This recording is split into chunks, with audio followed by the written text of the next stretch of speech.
Still scoring like Mo Salah, but you won't see me on the wing. Oh, that's your girl I didn't know, brother. She was really trying to get it in.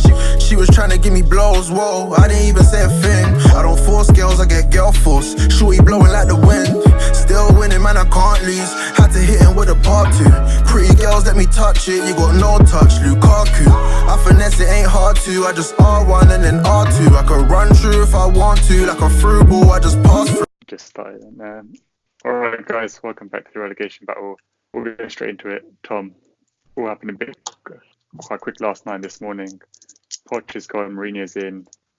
This is what you called for a couple of weeks ago. So how are you feeling about it? Right, first of all, can you see me? Yeah, I can. Alright, cool.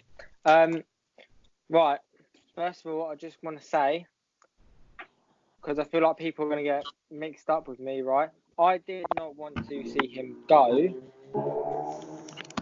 Wait, one second.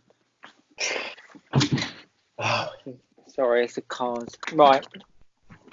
I did not want to see him go, but it's sort of, I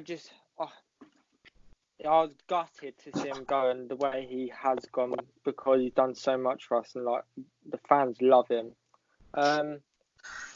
But the results from the end of last season and the start of this season is bad. I know he got to us for a Champions League final, but I feel like that papers over the cracks a bit of what was happening. Yeah.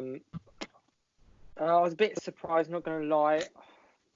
Like I said, I was gutted, but I was only going to be happy with it as long as they get in the right person for the job. And I was, this is an opinion that not many Tottenham fans will have, but I'm quite happy to see Mourinho, not going to lie. Yeah, I mean, to be fair, he's someone I want at Arsenal, even though the Arsenal fans hate him.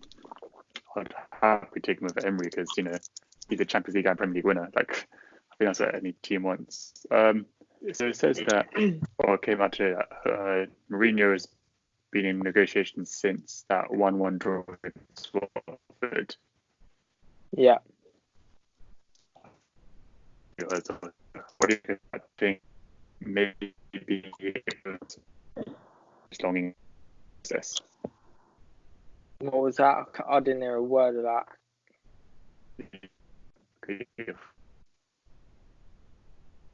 Jack, can you hear?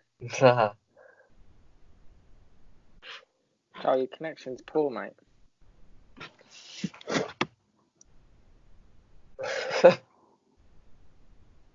You do hear me?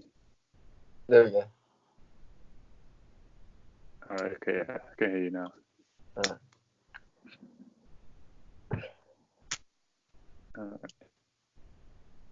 Okay, I can't see Tom again, but we'll carry on anyway. So do you hear what I said, or shall I repeat? Yeah, repeat it for me, please. Yeah, I think it is.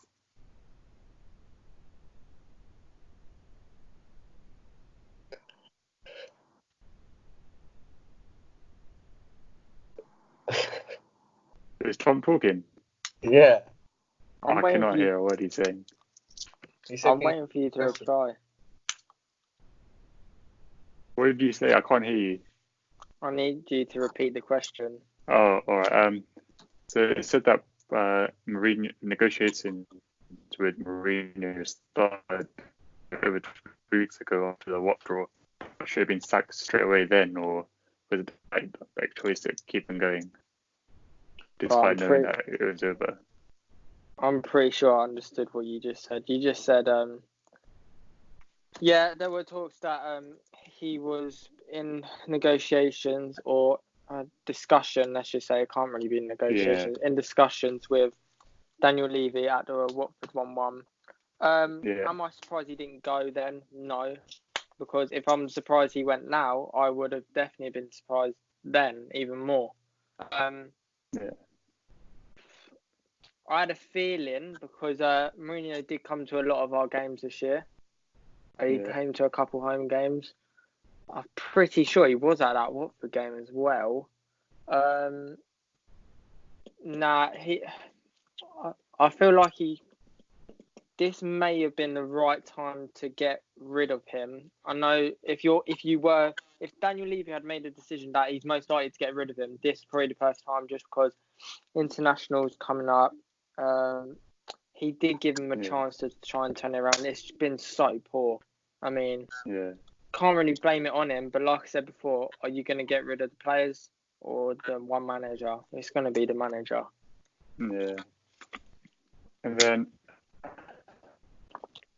so obviously, the last two jobs Mourinho's had in the Premier, Chelsea and United,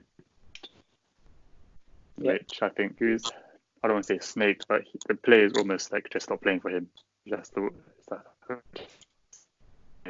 So which Mourinho are you expecting at Tottenham? That one that lost control of the dressing room, or the one that's won the Premier Leagues throughout his career? Well, I'm hoping the one that won the Premier League. To be fair, right, the Chelsea situation I feel is different to the Man United. The Chelsea situation was more he done well, and then it came into one season. He was they were starting to.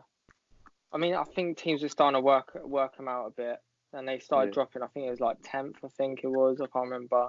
And I think it was a problem between John Terry and stuff, and I don't know. Whereas Man United, I feel like was just a lot of shade over him from the start.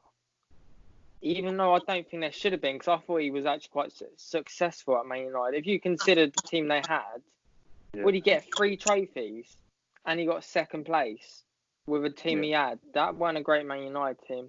And I feel like the way he lost the dressing room with Man United was to do with just the Pogba and all the speculation of it. I think that was a bit different.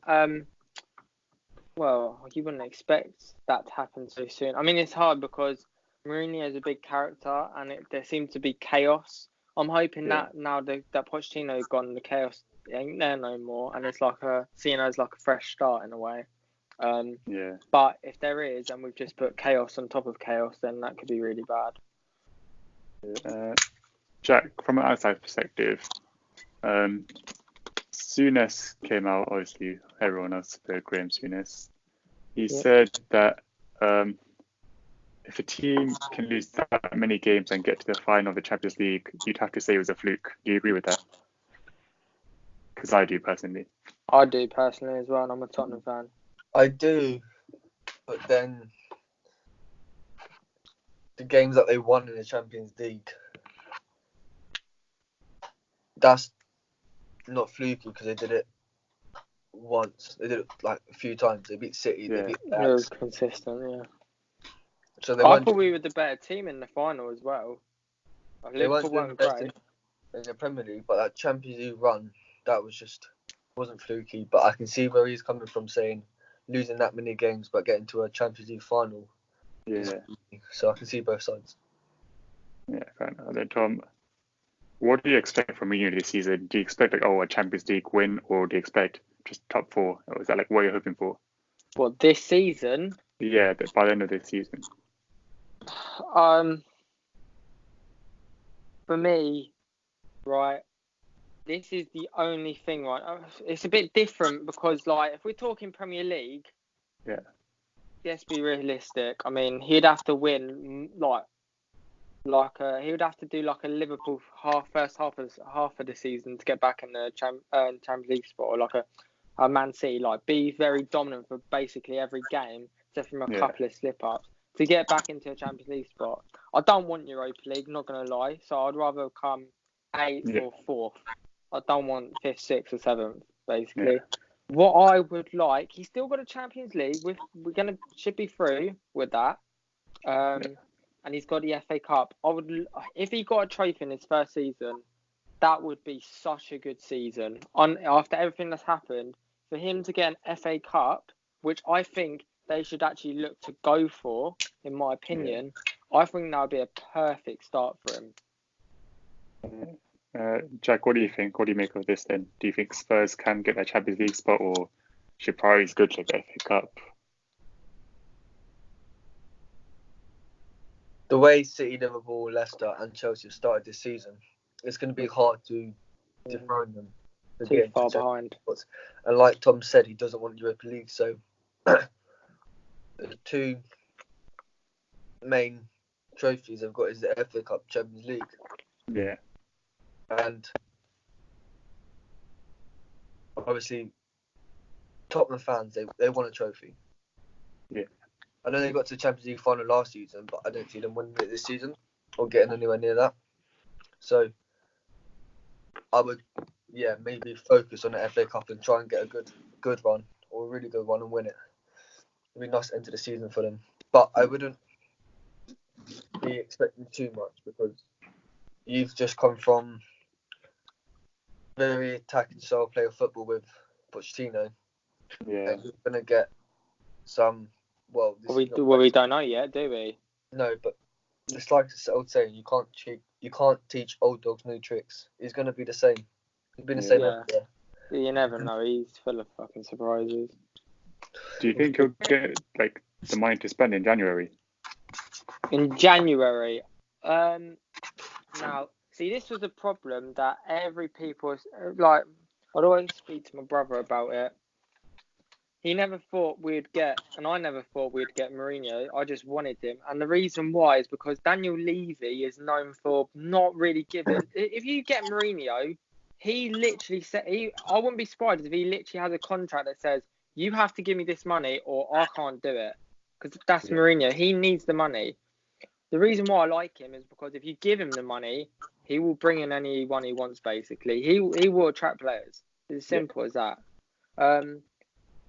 Now, people are saying, it's a pointless managerial appointment because he ain't going to get given money. But I'm seeing it as, like, I hope that ain't the case, but I'm seeing it as Daniel Levy's not stupid. Like, if he has actually picked him, that actually suggests to me that maybe he is willing to give him money. I think we will sign someone in January. All right. Well, we'll move on from Spurs then. We'll see, obviously, West Ham, I believe, this weekend, and London Derby is his first game. So, guess we'll see how that goes. We'll go on to international break now, which we just had. England beating Montenegro 7-0, then Kosovo, I want to say 4-0. Yeah. And securing their place at Euro 2020. So the other teams that are qualified are Austria, Belgium, Denmark, England, Germany, Italy, Portugal, I believe it's Russia, Croatia, Czech Republic, Finland, France, Holland, Poland, Spain, Sweden, Ukraine, and Wales. Obviously, England know they're in Group D, and the only team that we know we can't get is Denmark because they're already in another group. And the other country that was meant to be in our group was Scotland. So, well, what do you guys make of the two qualifiers that we just had? Do you think Southgate now knows his strongest team or not? No, I don't. No, because the way who he played, still don't think he does. I think obviously the back four is near enough. It's only between us. Only one position that's up for grabs, in my opinion. Centre back. Centre back. It's going to be Pickford in goal, Trent Alexander-Arnold, and Chilwell. It looks like. Yeah. Then Maguire, Stones, Gomez, or Mings. I think it will be Stones. Difficult one. I guess I think it fully depends on how Liverpool do. If Liverpool do well, I think Gomez will just automatically get that spot. But like Liverpool and Joe Gomez. He don't play for Liverpool. Klopp don't play him. He literally plays Lovren over him. Yeah. I mean, it's not like three obviously bad options to have because they're both. I mean, all three of them are like strong options. Obviously, Stones is a bit of a weird one. He's been a bit inconsistent over the last couple of months. Mings is growing into that Villa team very well. But it's just hard to judge, I guess, against Montenegro and Kosovo and teams like that. Because we've announced we've got a friendly against Denmark, I think, in March. And 3 hours to go after that. So, I don't know. Front three-wise, I don't think Sancho took part in this international break. Well, if he did, he didn't play that much. Was it obviously Sterling? Well, what do you make of the Sterling Joe Gomez incident? Was that handled in the right way? No. It should have just been kept in the squad. And he could have just been on the bench and not played. Yeah. But it would have come out. Yeah, but get out after the international break. But who cares if it comes out? Just deal with it like men. It's Don't not be like- thing about it. Sterling's going to be starting anyway. Yeah. So obviously Kane scoring all 10 international qualifiers, so I guess he's guaranteed his spot as well as captain. Who's that last, like, because it looks like we're playing 4-3-3. Who's that last wing spot go to? Is it Sancho? Is it Rashford? At the moment, you got to say Rashford. Yeah. He's been But doing well for club and country at the moment. yeah, But you never know what the rest of the season. apart from Sancho, That's yeah, really it. You've got Callum Wilson, who's not going to get in the front of Kane. For the wingers, you've got Sterling, Sancho, and Rashford. I guess Hudson-Odoi will probably make a game for it as well. Yeah, but he does no chance. Like, maybe he could be a There'll be bench. good players to bring off the bench, yeah, Sancho and Hudson-Odoi. Yeah, But at the moment, you've got to say Rashford and Sterling, either side of Kane. and then in the midfield, obviously, I want to say it's Winks' his first international goal, but he's putting a good performance. And obviously, the Oxford's come back and just do well for Liverpool now. He's done well for England as well. Just like who is the midfield three? Because for me personally, I would have Henderson in the holding one, then Maddison and Ox. Both the Winks just make that. He's starting to get like better as well now. So I wouldn't who's your play midfield Ox. three? I would not play Ox. Why not? I don't really rate him that much, to be honest. I'd say maybe Henderson, Winks, and Maddison. Madison, that would be mine. Depends who you play against, because the scene where we played Montenegro and Kosovo, you can play two attacking midfielders. Yeah. But when we go to the Euros, I don't think we're going to do that. Yeah, and I'd play two play holding with Henderson and Winks. Yeah, so I think Henderson, Winks, and then Maddison. Then Maddison just ahead. Yeah. That's what I would go with personally.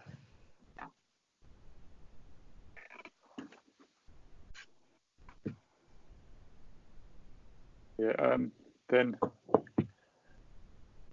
I mean, it does seem like Southgate doesn't like Maddison, if I'm being honest, because he's not really getting much game time at England. Obviously, he came on as a sub on, let's say, against Montenegro, and apparently got a calf injury against Kosovo, which doesn't seem like it's the case.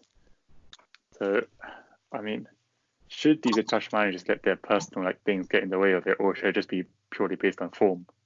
Like Abraham, for it's example. probably based off form, because if you look at if you see what Sky Sports recently did, England's 11 of form, you have Aaron Ramsdale in goal. He's not a bad keeper, but one of the goalkeeper at the Euros 2020. And I can't remember who else was in there. But I think he's crap. But you've got a few people in there. If it was form, look at Tottenham. That means Harry Kane. We ain't gonna play Harry Kane. Exactly. No, but this is my case. This is my case though. Look at Euro 2016. The amount of Spurs always had a really bad end to that season when they finished third, obviously, and I think the final day they lost 5-1 to Newcastle. And in that tournament, we played mainly Spurs players who were clearly out of form, out of touch a bit. So would it not make sense to play those in-form players and get the most out of them? Yeah, but okay, are they good enough internationally? Is it? Yeah, but that's the thing. They should be playing the qualifier, shouldn't they? Instead of these players that Southgate clearly trusts for some reason, or just clearly wants to play, no matter how bad they do for club. Who would you say to try them? I think Tammy Abraham deserves a start. What more can he do as a striker than score goals? He's fighting for the Golden Boot. Started in the second game. Yeah, only because we qualified. Yeah, you should have given him a chance. Yeah, I agree. I wanted them to, just because so that Kane don't get injured. But let's face it, right? You're being serious about it coming up. Give me the percentage of a chance he's going to start over Kane.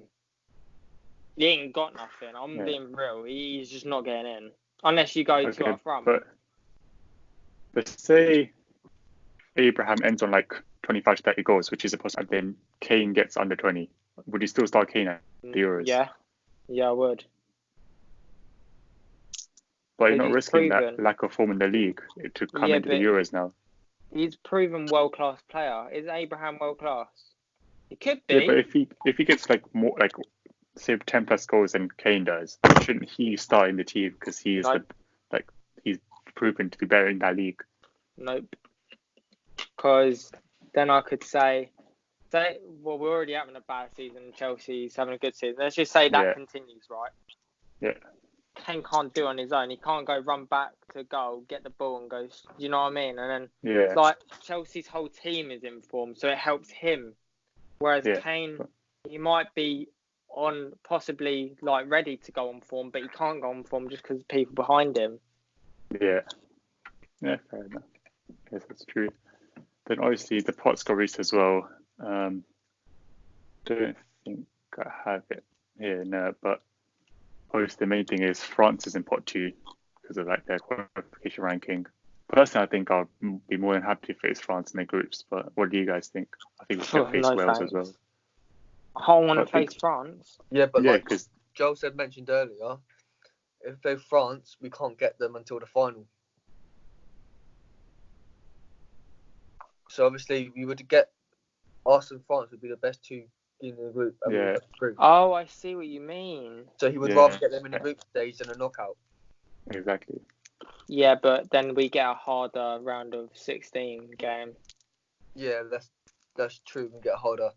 Because then, let's face it, we get France in a group, we're most likely to come second. Exactly. So, I mean, we came second in the World Cup groups and it wasn't that bad. We should have beaten Croatia, but yeah, but let's face if you look at the other teams, Belgium, they are the ones that I think everyone's realised they can beat them no matter how good Lukaku or De Bruyne are. Germany, I think they're still within that. Northern Ireland 6-1, but they're still adapting to the bigger teams, I'd say. Portugal, not really bothered about them. Italy, they're very young, I think. They got lucky. Yeah. Spain as well. Spain, I think, I like Italy. They don't really have as much experience going forward as they do in defense. I'd love to have Italy in our group. And then, obviously, we can get France. Wales, I don't think they're that good anyway, to be honest. Same as Croatia. Yeah. And then Holland, obviously, I think they got a bit lucky, I guess, with the Northern Ireland games both times around. But I still do think they're the strongest team. Yeah, they are a good team. I'm not fussed. I don't care if we get the hardest group. I mean, you want to be the best, you got to be the best. So that's really let's test him. Give him a hard. I want us to get a hard group. Test him, because then if we get knocked out straight away, get him out. Yeah. Because let's face it, you got two groups of fans. One that loves him and thinks he's amazing because he got to the semi-final. Then the second group is they're unsure about him, which I'm in personally, because let's face it, we weren't that great in the World Cup, yet we got to a semis. And when we did face a good team like Belgium, we lost, even though apparently I don't buy that we meant a lot. No one goes into a game and tries to lose. That just don't happen. Yeah, and who's the other team we lost to? No one plays Darren Delph, starts them and tries to win a game, let's be honest. If you start those two, you're not trying to win a game. But if that's the case, then I don't want him in management as is, because someone who goes to lose a game, I think, is wrong, personally. Yeah, no way would I ever want to play a game and lose. Yeah. Then obviously Croatia was the other game that we lost. Yeah, and Croatia, they're not even that good. I know they got to the final, but then look at them in the final, they got smashed. They're not that good. And we couldn't do anything. But if you do look since then, I think it's fair to say at that World Cup, we were just set piece merchants. Yeah. I think it's fair to say since then, we have started playing a bit better football. We have progressed a bit. But yeah, I would agree with you. If we don't at least get to the semis again, especially in the Euros, which is a lot easier than the World Cup, I think you would have to go. Yeah. Yeah. I mean, obviously, I believe Italy were the team to win 10 out of 10 games in the group stage. I think they're the only one, but they had an easy group. Finland qualified for the first time this time round. Obviously, as you said, Netherlands are back in it. Then the playoffs are obviously coming up in March. We got both Ireland teams in that. Pretty sure Scotland done in it. So I'm pretty sure we talked about it last time as well. But right now, who is looking the stronger after this international break? Like strongest team to win? Nation. Yeah. Me, I'd say. Well, you're gonna have to say France, ain't you? And I would say Netherlands. Jack. I know they're playing. Belgium just scored 6, 7 nearly every game. I know they're playing against crap teams, but they do it all the time. Though. I'm not saying Belgium. I always say Belgium. I'm not saying them again.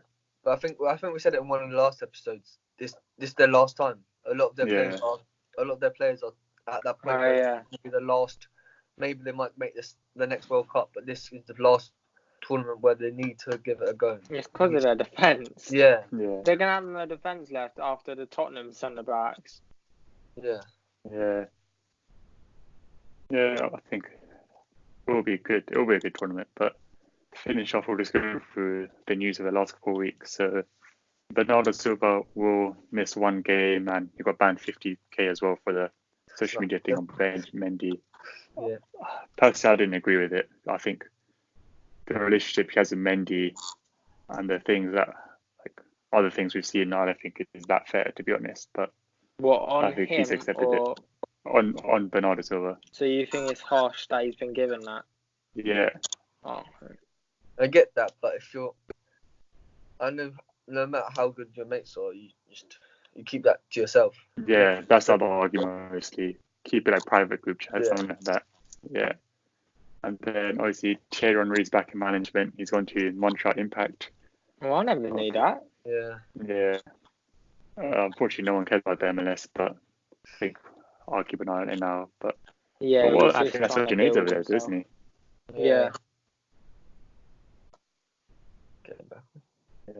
But yeah, I think it'll be interesting after what happened at Monaco. I mean, they're still doing quite poorly, so Leon ain't doing that well.